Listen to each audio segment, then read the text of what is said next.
What's up, film buffs? It's Brian coming at you from Toxic Reviews, and today I am reviewing Jungle Cruise. Roll it.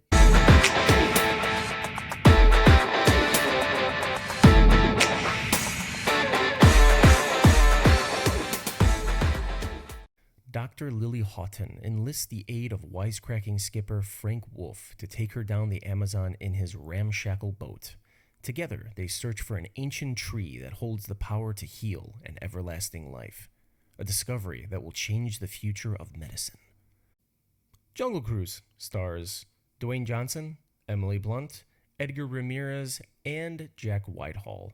This is released in theaters about 2 weeks ago, sorry for the delay, and is a Disney Plus Premier Access. If you have Disney Plus, it's an additional $30 for you to rent this, unfortunately. So, Jungle Cruise. When I first saw the trailer for this film, I know I always start off my videos like this, but I'm going to talk about the trailer because you get certain expectations from trailers, and then when you finally see the movie, it's either exactly what you were expecting from the trailer or it's the complete opposite, good or bad.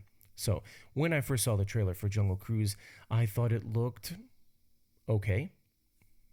I thought it was just going to be pretty generic. I know I use that word a lot as well, but it just seemed like a run-of-the-mill action film that's just probably going to have some okay CGI and it's just going to be blah. But I was pleasantly surprised because I actually, especially the first half of this film, I really enjoyed this film. I enjoyed this movie as a whole, but the first half I really liked. The day before I watched this film, I watched a video on a YouTuber that I follow, another movie guy, and he was talking about how films are missing that swashbuckling, fun adventure like The Mummy. The Mummy with Brendan Fraser and Rachel Weisz. And the day after seeing that video, I'm watching this film and I can't help but compare it so much to the original Mummy.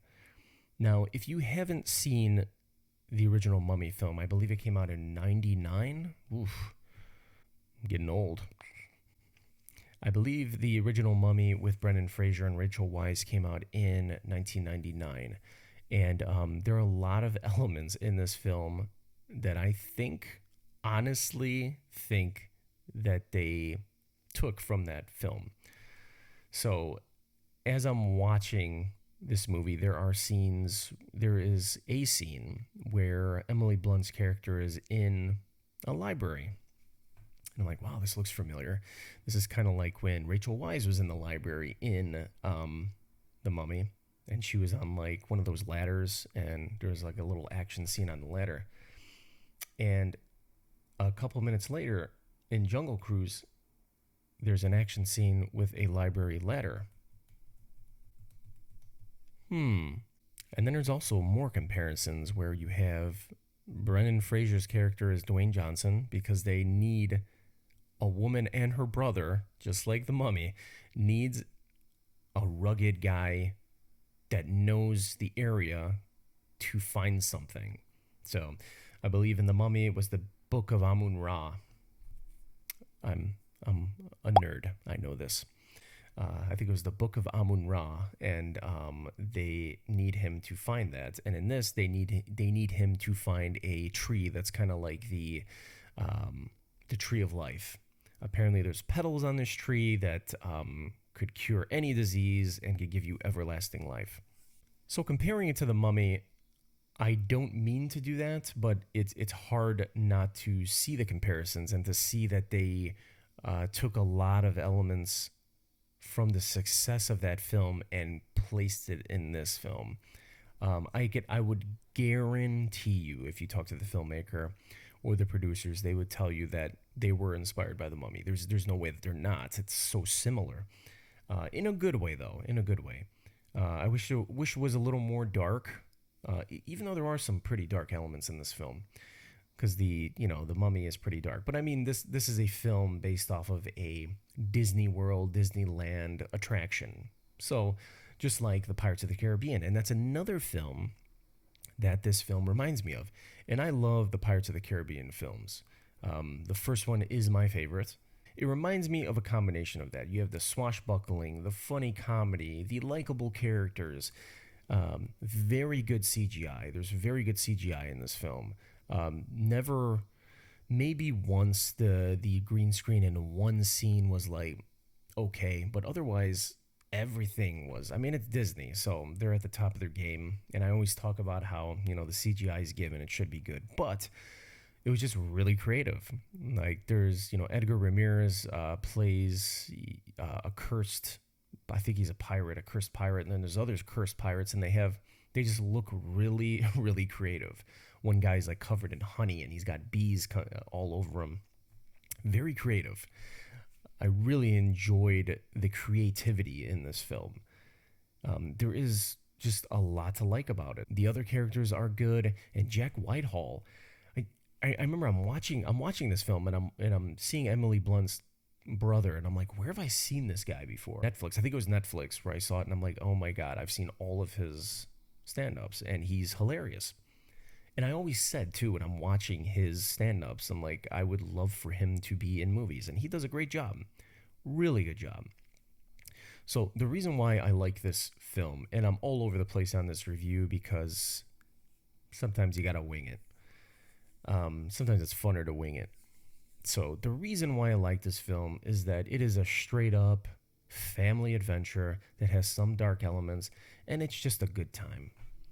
You laugh, you're gripping your seat because you don't know what's going to happen.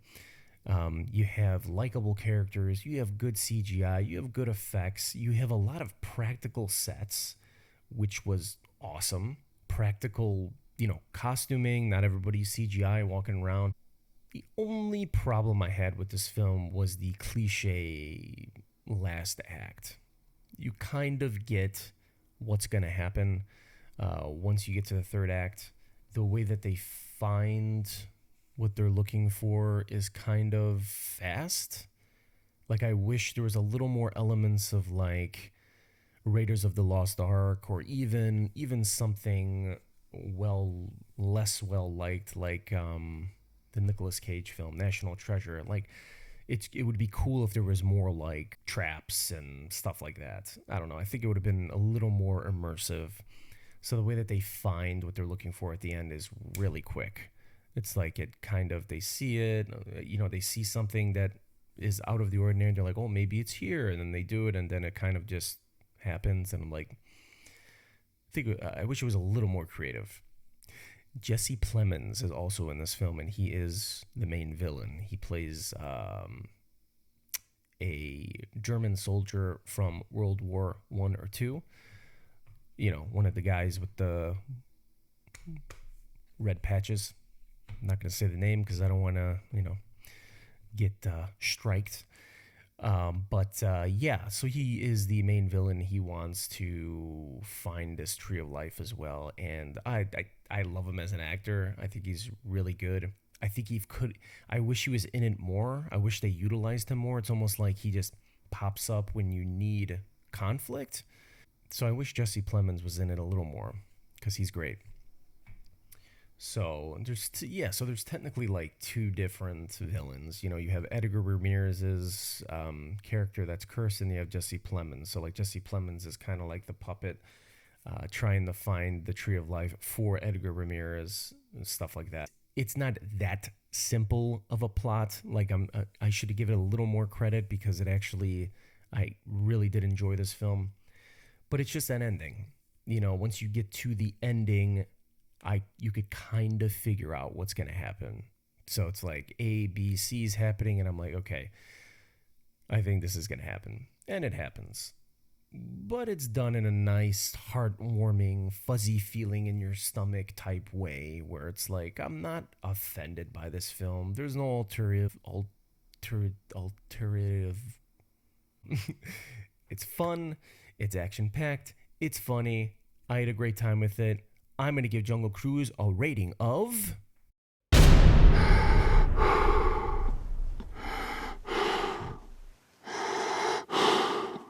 Well, film buffs, that was my review of Jungle Cruise. I really hope you enjoyed this review. I apologize for my delay in posting. Life has been really crazy lately. I had to go away for a couple days. Was going to do a couple reviews while I was away, but it was a little difficult. Had a little of technical difficulties. So I am behind on some reviews here. I'm not going to do reviews on all films that just came out because I want to catch up when newer ones come out this Friday. So I apologize for that. I will try to stay more consistent for you all. If you did like this video, please like, subscribe, and share to catch me every time I'm on air. And hit that notification button to catch me exactly when I'm on air. Thank you so much for your support. I love you all, and catch me here next time on Toxic Reviews. Adios.